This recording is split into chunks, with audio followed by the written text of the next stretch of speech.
Mapalad at maligaya ang sumasampalataya sa di nakita ng mata.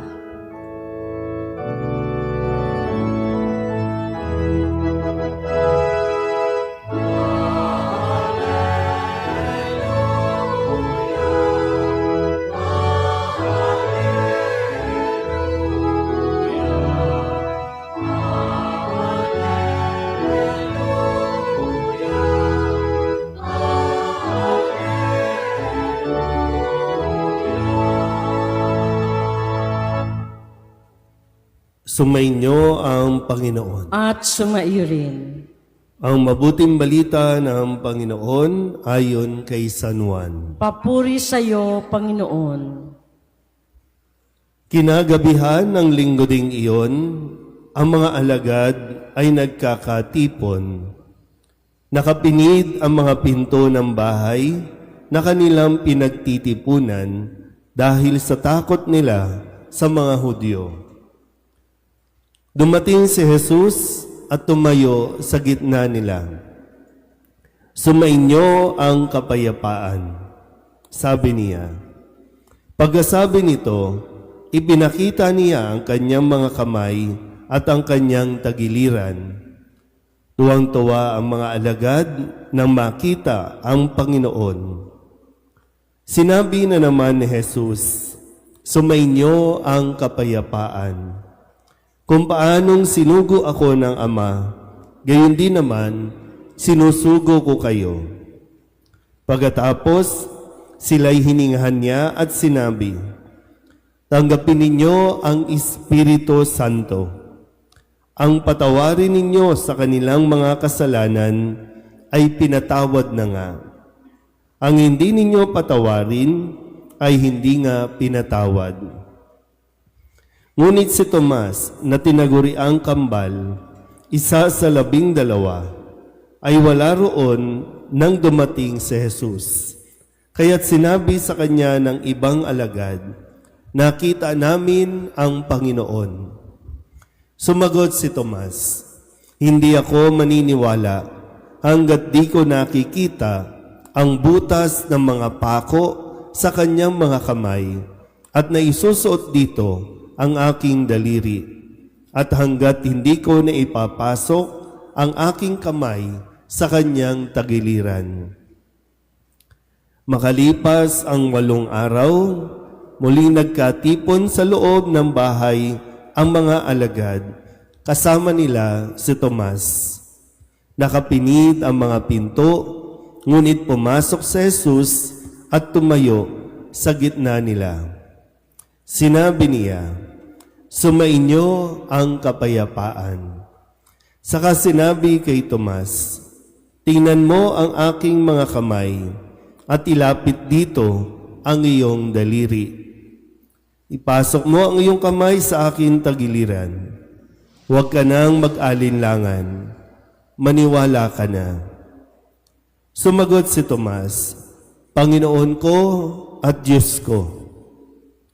Sinabi sa kanya ni Jesus, naniniwala ka na ba sapagkat nakita mo ako? Mapapalad ang mga naniniwala kahit hindi nila ako nakita. Marami pang kababalagang ginawa si Jesus na nasaksihan ng mga alagad, ngunit hindi natatala sa aklat na ito. Ang mga natala rito ay sinulat upang sumampalataya kayong si Jesus ang Mesiyas, ang anak ng Diyos.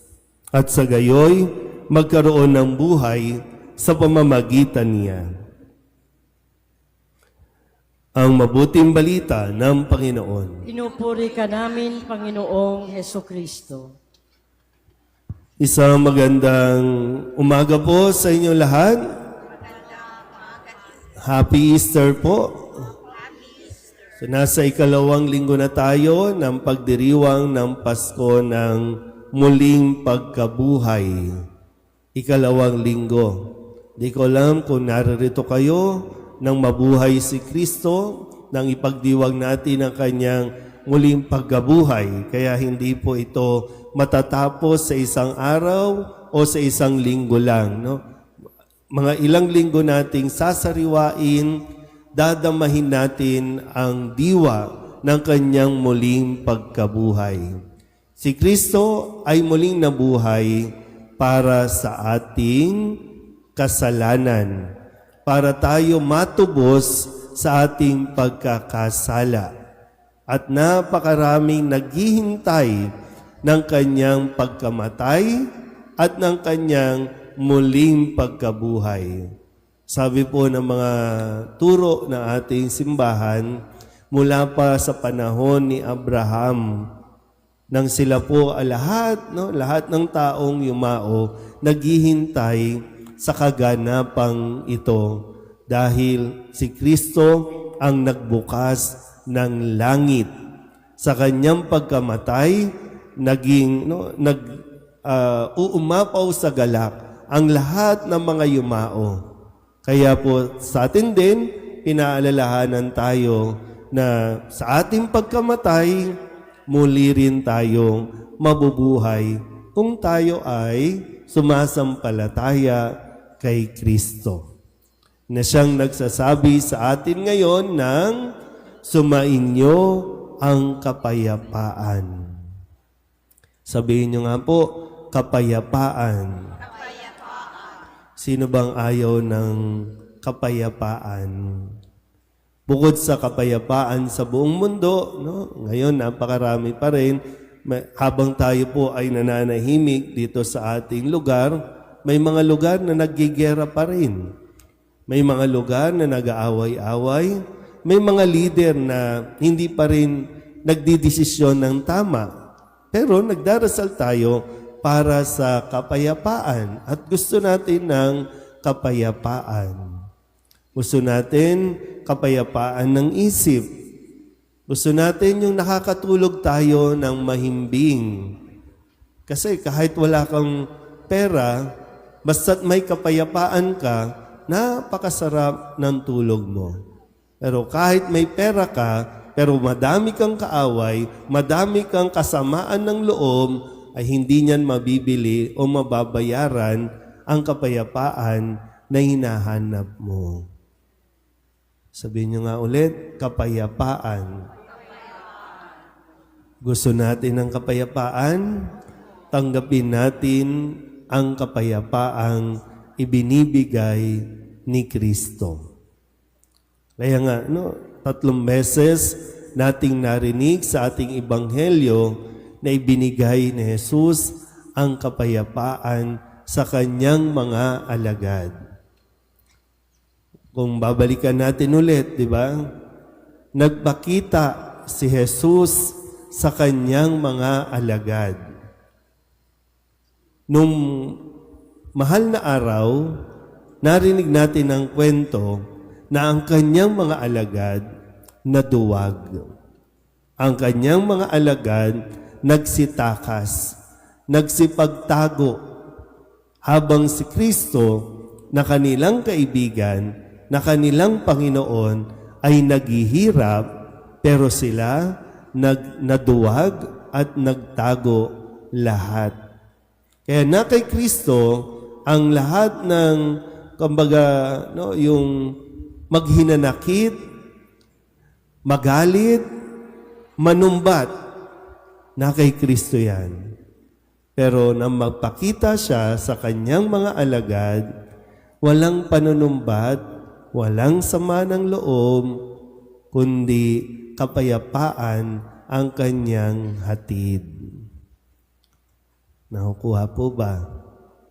So kung gusto mo talaga ng kapayapaan, matuto kang magpatawad. Kung gusto mo ng kapayapaan, pero kung hindi naman, mabuhay ka dyan. Mabuhay ka sa kaguluhan, mabubuhay ka sa yung regrets, mabubuhay ka sa ano pa bang mga damdamin natin yan, na dadalin mo habang ikaw ay nabubuhay hanggat hindi ka nakapagbibigay ng kapayapaan. At habang sasabihin mo sa iyong sarili, bagamat hindi natin iniaalis yan, nasaktan ka, nasugatan ka, hindi natin inaalis yan. Pwede ka rin magalit, hindi rin inaalis sa atin yan. Pero pagkatapos, maging handa ka sa pagbibigay din ng kapayapaan para mas mapalaya mo ang iyong sarili mula sa pangit na karanasan. Kaya nga ngayon po, pinagdiriwang natin ang Linggo ng Mabathalang Awa, Divine Mercy Sunday. Bakit napakahalaga na mapaalalahanan tayo nito? Dahil ang awa ng Diyos, ang habag ng Diyos sa ating lahat, kasing lalim, kasing lapad, kasing lawak ng tubig sa karagatan. Hindi tinitipid. Hindi isang salok lang, ito ang aking awa sa iyo. Hindi natin masusukat. Napakalawak ng mabathalang awa ng Diyos. Kaya huwag mong iisipin na hindi ka kayang patawarin ng Diyos. Ulitin ko po, ha? Huwag na huwag mong iisipin na hindi ka kayang patawarin ng Diyos. Kahit gaano kalalim, kabigat, kadami ng ating kasalanan, kung tatanggapin lang natin muli si Jesus, maging ang kanyang pakikipagkasundo sa atin. Biruin mo yun. Ang Diyos ang sinaktan, ang Diyos din ang nakipagkasundo sa atin.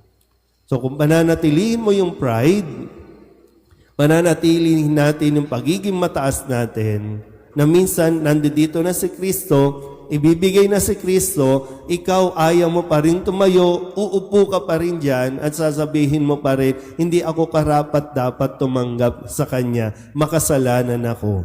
Then, binabaliwala mo ang Kanyang grasya. Ganyan po ang awa ng Diyos sa atin. Pero siyempre, kung katigasan ng ulo natin, ang paiiralin natin, hindi na talaga tayo makakapit sa Diyos. Pero kung pusong mapagpakumbaba ang paiiralin natin, mapapasa atin ang Kanyang mabathalang awa. Amen?